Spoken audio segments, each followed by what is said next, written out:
In today's visit to Germany, we visit Frankfurt, one-third of which is covered in a huge green belt of parks and bicycle paths that circle the heart of the city. That's not the only way the city is trying to cut back on its carbon footprint.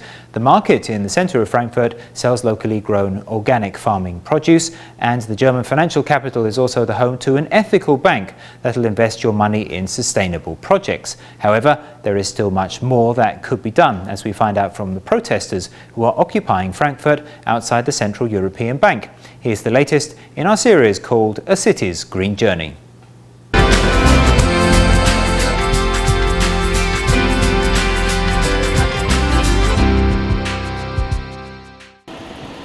This place was at the center of the European debt crisis. It is the Central European Bank in Frankfurt.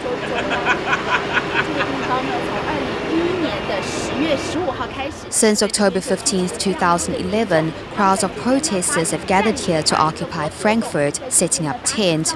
They have occupied the spot for 53 days to demonstrate against the politicians and banks that control our financial markets. In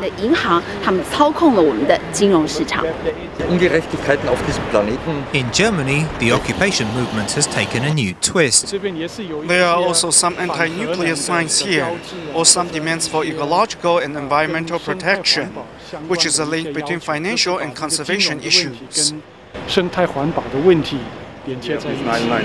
99% over here means for all of us.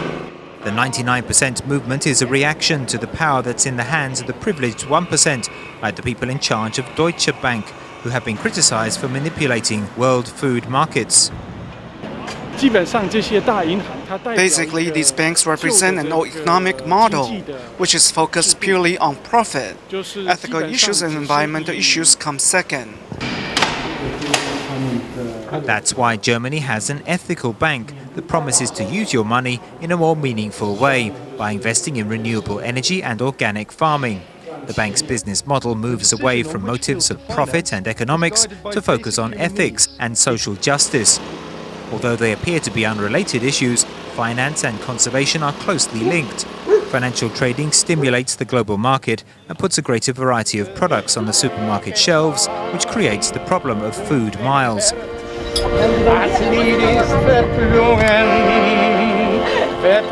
This is a square outside Frankfurt Cathedral, where during the day residents can do their grocery shopping. Unlike Chinese markets, the stores are owned by local farmers who sell freshly grown and chemical-free food.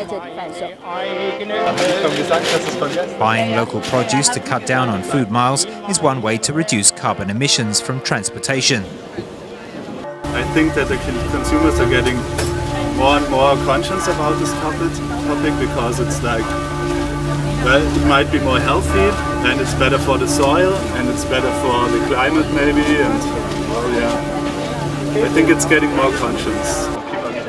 For these shoppers, supporting local and seasonal produce comes first. Sometimes I buy organic food for the children and old people at home for their health. The kindergarten also gives the children organic food.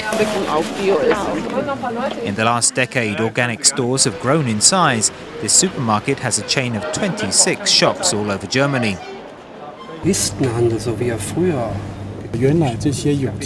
These organic shops used to be tiny, and the price was much higher than regular food. But now they have combined. The price has come down significantly.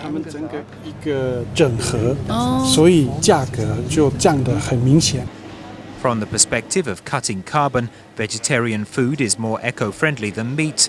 So organic stores also have a greater variety of vegetarian products. You can see some tofu yogurt here. In recent years, this has become more common and popular. You couldn't buy soy milk in Germany before, because Germany was a kingdom of dairy products. The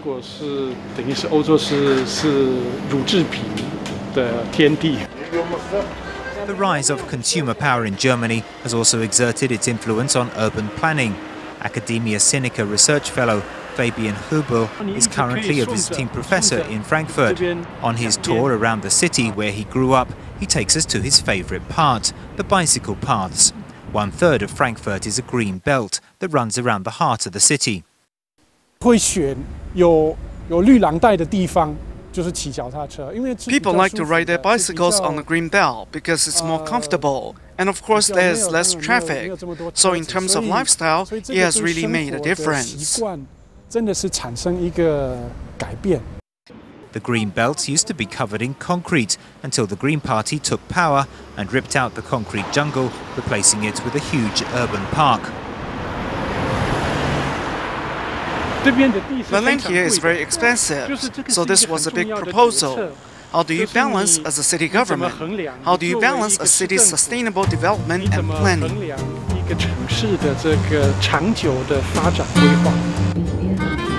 Frankfurt's Green Belt shows how Germans have made living in harmony with nature part of their daily routine.